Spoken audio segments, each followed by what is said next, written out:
असतील, त्या काळातले मानवीर असतील, या सगळ्यांनी या देशाला स्वातंत्र्य मिळावं यासाठी प्रयत्न केलेले होते. आणि म्हणून अशा या शूर वीरांच्या कुळामध्ये अण्णाभाऊंचा जन्म झालेला आहे. बांधवांनो, अण्णाभाऊंचं कुटुंब आपण जर पाहिलं तर अण्णाभाऊंचे पण आजोबा जे आहे त्यांचं नाव आहे सिद्धोजी साठे. हे सिद्धोजी साठे मुंबईला कंत्राटदार होते आणि त्यांनी मुंबईला चांगलं काम त्या ठिकाणी केलं आणि गावाकडे 54 एकर जमीन ही अण्णाभाऊंच्या आजोबांनी कमवली होती. बाकवे नावाचं गाव आहे बाजूला, त्या गावामध्ये ही जमीन होती. अण्णाभाऊंचे भाऊ शंकर भाऊ साठे, माझा भाऊ अण्णाभाऊ या ग्रंथामध्ये लिहितात की आम्ही काही असे दरिद्र नव्हतो, 54 एकर जमीन आमच्या पूर्वजांनी आम्हाला कमावून ठेवली होती. परंतु पुढे हा कायदा आला, काळा कायदा, आणि जन्मजात गुन्हेगारीमुळं या एका टग्यानं गावगुंडानं ती जमीन हडप केली आणि अण्णाभाऊंचे वडील भाऊराव साठे यांना मुंबईची वाट धरावी लागली. बघा, हे कुटुंब वाटेगाव ते मुंबई हा सगळा जो प्रवास आहे अण्णाभाऊंचा, गावाकडून ते शहराकडे, लोकल कडून ते ग्लोबल कडे, हा प्रवास अण्णाभाऊंनी लहानपणीच केलेला आहे. अण्णाभाऊंचं बालपण जे आहे ते अत्यंत मौज मजेचं केलेलं आहे. अण्णाभाऊंचा एक भाऊ होता शंकर नावाचा, तो आधीच परत पावला. त्यानंतर मग हा अण्णाभाऊ तुकाराम सगळ्यात मोठे. अण्णाभाऊंना बहीण झाली जाईबाई, त्यानंतर भागूबाई आणि जाईबाई या 2 बहिणी, आणि शंकर नावाचा 3रा भाऊ अण्णाभाऊंचा हा हयात राहिला. तो पुढे लेखक झाला, तो पुढे शाहीर झाला. अशा प्रकारे 2 भाऊ आणि 2 बहिणी असं हे कुटुंब होतं. हे सगळं कुटुंब मुंबईकडे निघालं कारण गावात दुष्काळ पडला आणि त्याच काळामध्ये इंग्रजांकडून धरपकड सुरू होती. कारण या कुटुंबातल्या फकीरा हा अण्णाभाऊंच्या नात्यातला चुलता होता. मामा नव्हता तो, आपण इतिहासावर वाचतो, परंतु आपण खरा इतिहास समजून घेतला पाहिजे. कारण फकीराची समाधी आजही राहुल भाऊंच्या गावात आहे. आणि हा फकीराची समाधी आपण पाहिल्यानंतर, फकीराचं कुटुंब आपण पाहिल्यानंतर, फकीराचं नाव काय? फकीरा राणोजी साठे. हा इतिहासाचा नायक आहे. आणि म्हणून या कुळामध्ये अण्णाभाऊंचा हा जो वारसा आहे, हा अशा शौर्याचा पराक्रमाचा वारसा आहे. हा फकीराच्या हवा इंग्रज सरकारला पकडतात तेव्हा फकीराची मागणी एकच असते. फकीराला विचारतात की तुझी शेवटची इच्छा काय, सांग फकीरा. तेव्हा तो म्हणतो की हा घोडा आणि ही तलवार तुम्ही मला परत द्या, कारण ही तलवार छत्रपती शिवाजी राजानं आमच्या कुटुंबाला दिलेली आहे आणि तिची आम्ही आजही पूजा करतो. तर ही तलवार मागणारा फकीरा हा अण्णाभाऊंच्या नात्यातला काका आहे. आणि बांधवांना असा वारसा हा अण्णाभाऊंना लाभलेला आहे. पुढे अण्णाभाऊ मुंबईला गेले. अण्णाभाऊंचे वडील भाऊराव माती विकायचे काम करायचे, माती काम करायचे, माळी काम करायचे. इंग्रज सरकारच्या जगामध्ये अधिकारी होते मुंबईला, त्या इंग्रजांच्या घरी काम करायचे. भाऊराव हे हुशार होते, त्यांनी बाबासाहेबांची चळवळ सुद्धा अनुभवली होती आणि म्हणून आपल्या मुलानं तुकानं खूप शिकावं अशी त्या भाऊरावांची इच्छा होती. परंतु आपण पाहतो की तो काळ हा कोणता आहे? प्रचंड जातीयतेचा काळ आहे, जातीवादाचा काळ आहे. आज आमच्या मुलांना शिकायला मिळतंय. बांधवांनो, आमच्या मुलांना पूर्वी शिकायला मिळत नव्हतं. विद्येविना मती गेली, मतीविना नीती गेली, नीतीविना गती गेली, गतीविना वित्त गेले. एवढे सगळे अनर्थ एका अविद्येने केले असं म्हणणारे महात्मा ज्योतिराव फुले यांनी पहिल्यांदा या देशामध्ये शाळा काढली आणि त्यानंतर आम्हाला शिकायला मिळालेलं आहे. आणि म्हणून या शिक्षणाची बंदी आमच्या पूर्वीच्या काळामध्ये होती आणि तीच बंदी अण्णाभाऊंच्या काळात सुद्धा असल्यामुळं अण्णाभाऊंनाही शाळेच्या बाहेर बसावं लागलं. वास्तविक पाहता अण्णाभाऊंचं बालपण हे हुंदाडण्यामध्ये गेलं होतं, खेळण्यात बागडण्यात गेलं होतं. अतिशय मजेमध्ये अण्णाभाऊंचं जीवन होतं, कारण वडील मुंबईला होते, घरी शेती होती. अतिशय सुखसंपन्न असं अण्णाभाऊंचं बालपण होतं आणि अण्णाभाऊ बालपणी सगळं पाहत होते. अण्णाभाऊंचे आजोबा तमासगीर होते. नामू तातोबा मांग नावाची तमासगीर हे अण्णाभाऊंचे आजोबा, अण्णाभाऊंचे मामा, अण्णाभाऊंचे मावस भाऊ हे सगळे तमासगीर होते, त्या काळातले कलावंत होते. आणि म्हणून लहानपणापासून अण्णाभाऊंनी तमाशा पाहिला होता, कला पाहिली होती. मांगा घरी गाणं, कुंडा घरी दाणं, अशा प्रकारचे आपण लहानपणी ऐकलेलंच आहे. तो वारसा आणि वसा हा अण्णाभाऊंच्या कुटुंबामध्ये होता. आणि म्हणून अण्णाभाऊ जेव्हा मुंबईला गेले तेव्हा अण्णाभाऊंनी पहिली संघटना काढली. त्या संघटनेचं नाव होतं दलित युवक संघ. बघा, अण्णाभाऊचा जो विचार आपल्याला ऐकून घ्यायचा आहे. अण्णाभाऊची जयंती साजरी करणं म्हणजे केवळ अण्णाभाऊची जय म्हणून सांगत नव्हे, आपल्याला अण्णाभाऊचा विचार आपल्याला समजून घ्यायचा आहे बांधवांनो. तर हा विचार जो आहे अण्णाभाऊचा, हा दलितांसाठीचा विचार होता. अण्णाभाऊंनी पहिली 1932 साली संघटना काढली, 22व्या वर्षी वयाच्या. त्या संघटनेचं नाव होतं दलित युवक संघ. पण हा दलित जो आहे हा अत्यंत विशाल असा हे संकल्पना आहे अण्णाभाऊंची. अण्णाभाऊंचा दलित म्हणजे जो कष्ट करतो, ज्याचं शोषण होतं, दमन होतं या व्यवस्थेमध्ये, जो दळला जातो या व्यवस्थेमध्ये, तो दलित आहे. म्हणजे जातीनं आणि वर्णानं आणि वर्गानं सर्व दृष्टीनं जो सर्वहारा वर्ग आहे असा दलित हा अण्णाभाऊंनी मान्य केलेला आहे. आणि पुढे अण्णाभाऊंच्या आयुष्यामध्ये आपण पाहिले की अण्णाभाऊंच्या आयुष्यातले 4 आंदोलन आहेत राहुल भाऊ. त्यातलं पहिलं आंदोलन आहे भारताच्या स्वातंत्र्याचं. अण्णाभाऊंच्या वयामध्ये अण्णाभाऊ मुंबईहून परत आले आपल्या वाटेगावला आणि तो काळ होता 1942चा. 1939ला अण्णाभाऊंचे वडील भाऊराव यांचं निधन झालं.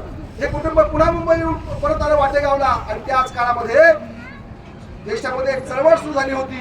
ते म्हणजे करेंगे या मरेंगे, चले जाओ, क्विट इंडिया मुवमेंट, भारत छोडो. आणि या भारत छोडो आंदोलनामध्ये अण्णाभाऊ साठे स्वतः क्रांतिसिंह नाना पाटलांच्या बरोबर भूमिगत झाले होते आणि त्यांनी हा सगळा परिसर पूर्णपणे पायदा घातला होता. हा वारणेचा खोरा, हा कृष्णेचा खोरा अण्णाभाऊ साठे यांनी स्वतः पिंजून काढला होता. आणि त्याच काळामध्ये या इंग्रज सरकारनं अण्णाभाऊ साठेवर पकड वॉरंट काढले होते. स्वातंत्र्याच्या लढ्यामध्ये अण्णाभाऊंचं योगदान हे अत्यंत महत्वाचं आहे आपल्याला माहित आहे. आणि पुढे अण्णाभाऊ पुन्हा मुंबईला गेले आणि मुंबईला अण्णाभाऊंनी दुसरी चळवळ सुरू केली, ती म्हणजे लाड बावटेची चळवळ. आपण पाहतो या भागामध्ये सगळे लाल झेंडे आहेत. हा सगळा पालम परिसर हा कम्युनिस्ट विचारांचा, डाव्या विचारांचा एकेकाळी बाले किल्ला असलेला हा सगळा भाग लाल बावटेचं राज्य या भागामध्ये होतं. तसाच अण्णाभाऊंचा विचार जो होता हा कम्युनिस्ट विचार होता, लाल बावट्याचा विचार होता. हा लाल बावटा म्हणजे काय आहे? लाल हा रक्ताचा प्रतीक आहे. आपण सर्व समान आहोत, सगळ्यांचं रक्त एक आहे. माणूसच काय, बाकीच्या सर्व प्राण्यांचं रक्त सुद्धा लाल आहे. आणि म्हणून अण्णाभाऊंच्या झेंड्याचा रंग लाल आहे. ते क्रांती शिकवतं आपल्याला. आणि अशा क्रांतीची प्रेरणा अण्णाभाऊंनी पुढे लाल बावटा कला पदक स्थापन केलं. ते साल होतं 1944. बघा बांधवांनो, 1932ला पहिली संघटना काढली दलित युवक संघ. 1944ला लाल बावटा कला पदक त्यांनी स्थापन केलं. कारण या लोकांना काय पाहिजे? कला पाहिजे. तुम्ही सुरुवातीला आमच्या शाहिरांचं गाणं ऐकलं. शाहीर अंकुश शिंगीकर या ठिकाणी आलेले. शाहिरांच्या गाण्यानं आपल्यामध्ये नवा जीव आला. आपण एक ताजेतवाने झालो. ही शाहिरी अण्णाभाऊंनी त्या काळामध्ये सुरू केलेली आहे. अण्णाभाऊ हे हाडाचे शाहीर होते.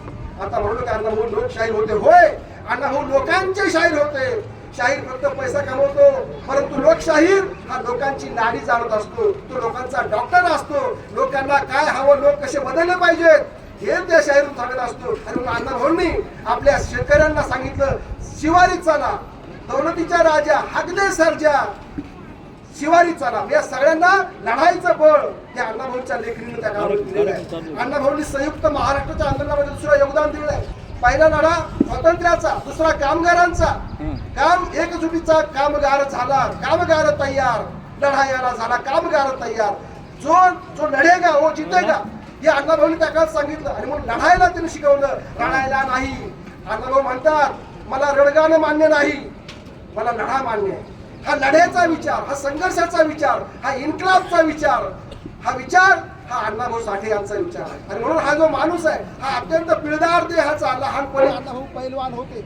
अण्णाभाऊ कुस्ती खेळायचे, कुस्तीपटू होते अण्णाभाऊ. त्याचबरोबर दांडपट्टा नावाचा जो खानदानी खेळ होता, त्या खेळामध्ये अण्णाभाऊ साठे हे प्रवीण असलेले आहे पाहायला मिळतात. अण्णाभाऊंचा जो काही वारसा आपल्याला पाहायला मिळतो तो फकीराचा वारसा आहे, तो लढवय्याचा वारसा आहे. आणि म्हणून अण्णाभाऊंच्या कथेतले सगळे नायक जर आपण बघितले तर हे नायक हार मानणारे नायक नाही आहेत. प्रसंगी जीव देऊ परंतु स्वाभिमानानं जगू हा विचार जो आहे तो अण्णाभाऊंचा नायक देतो आहे. आपल्याला माहीत असेल किंवा सिनेमा सुद्धा आहे, आपण पाहिला असेल. त्या सिनेमाचं नाव आहे वारणेचा वाघ. वारणेचा वाघ आपण सिनेमा पाहिला असेल, ऐकला असेल. ही अण्णाभाऊंची कादंबरी आहे. या कादंबरीचा जो नायक आहे त्याचं नाव आहे सत्तू भोसला. बघा, अण्णाभाऊंच्या कादंबरीचा नायक कोण आहे? सत्तू भोसला आहे. गावाचा एक मराठा तरुण आहे. हा मराठा तरुण नुकताच मिलिटरीतून परत आलेला आहे. कारण ती मिलिटरी कुणाची आहे? इंग्रज सरकारची मिलिटरी आहे. आणि त्या मिलिटरीमध्ये भेदभाव केला जातो. भारतातल्या लोकांना काळा म्हटलं जातं. म्हणून तो सत्तू भोसला त्या इंग्रजांचा निषेध करून गावामध्ये येतो.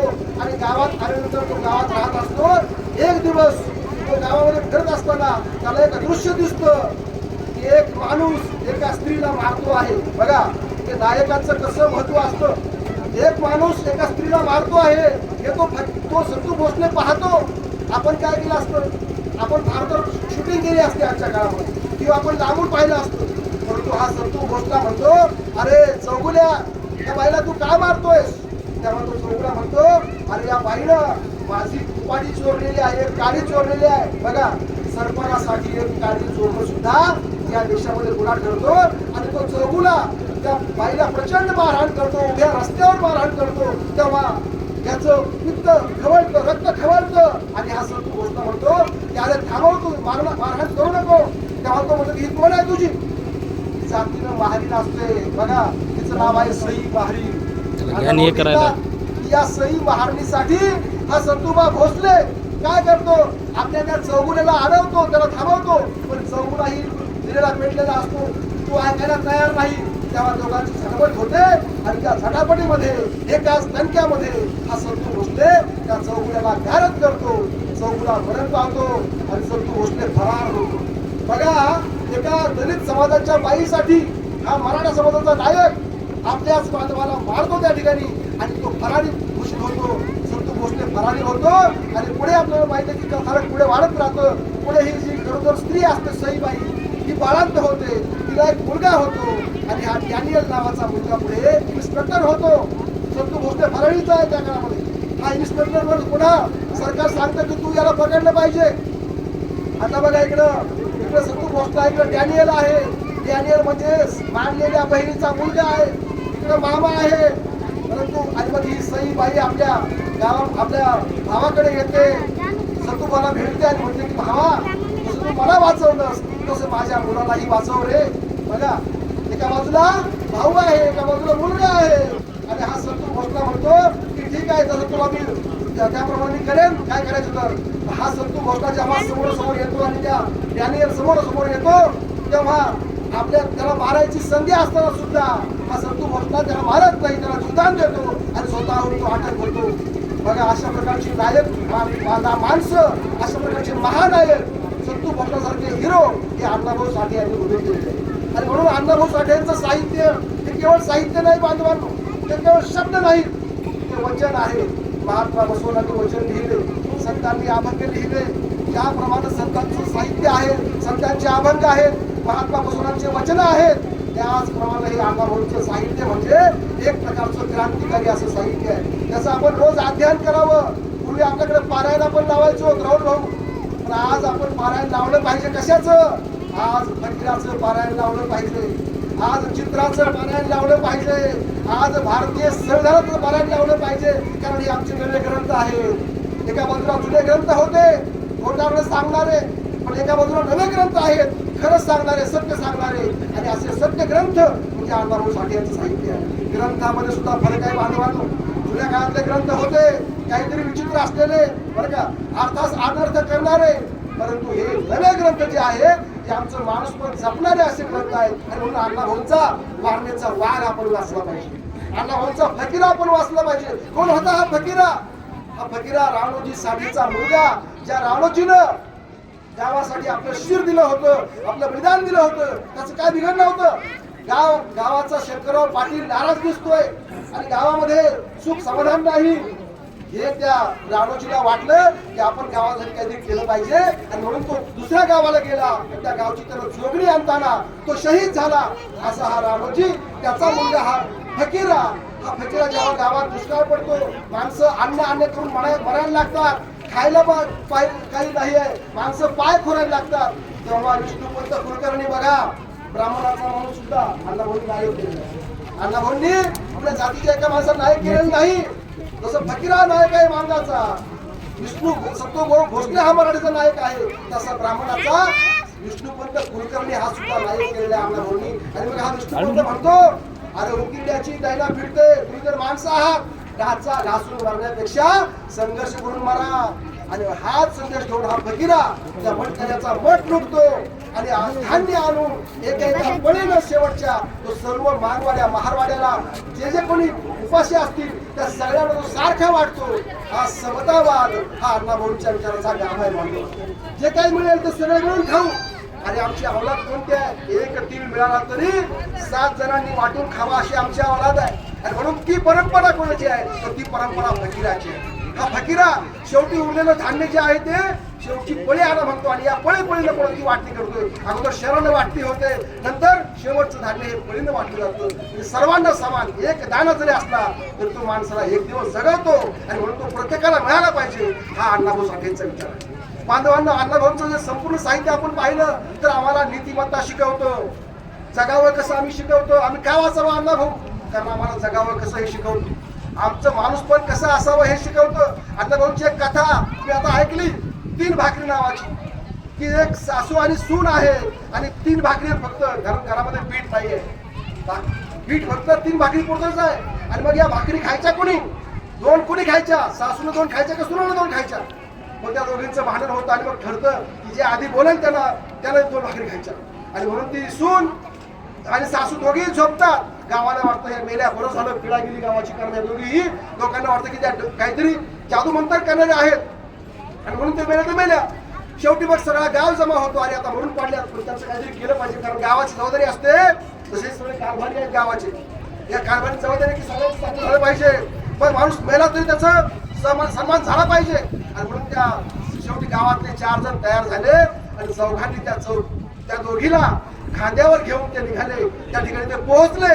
एकाच मानावर त्यांना तिथं बांधलं गेलं, बाण रचला गेला, स्वरण रचलं गेलं. आणि आता चौघांनी आता ठरवलं की आता आपल्याला गाडी लावायची, पेटवून द्यायचंय. पण पाहतात तर काय खिशामध्ये माचिसच नाही, डबीच नाही. मग अरे आता काय करावं, आता गावात बाजूला कोणी नाही. मग त्यातला एक जण म्हणतो की अरे मी तू काय कर, तू गावात जा आणि डबी घेऊन ये, माचीस घेऊन ये. मग एक जण जातो आणि माचीस घेऊन ये, माचीस घ्यायला जातो तिकडं. तेव्हा आता ह्या दोघींना विचार करतो की आता भाकरी पुढे आता जास्त काही हे नाही, कुणी अर्धी 1 खाऊ का कुणी 2 खाऊ. म्हणून सूनबाई म्हणते की अहो सासूबाई असं करा, तुम्ही 2 खा मी 1 खाते. मग तेव्हा हे दोघं ऐकतात, हे लोक 3 जण असतात ते ऐकतात. आणि मग सासूबाई म्हणते की नाही सूनबाई मीच चुकले, तू जवान आहे, तू तरुण आहेस, तूच 2 खा मी 1 खाते. हे सगळं ऐकल्यानंतर ते दोघे ते 3 जे असतात ते जे ऐकतात आणि बापरे हे भूत झालं म्हणून त्या लगेच ते पळतात. गावापर्यंत जाऊन ती बाई पण मागे पाहत नाही. अशा प्रकारची कथा अण्णाभाऊ साठेंनी केलेली आहे. या कथेतून आपल्याला काय मिळतं बांधवा, की भाकरीसाठी संघर्ष करावा लागला माणसांना.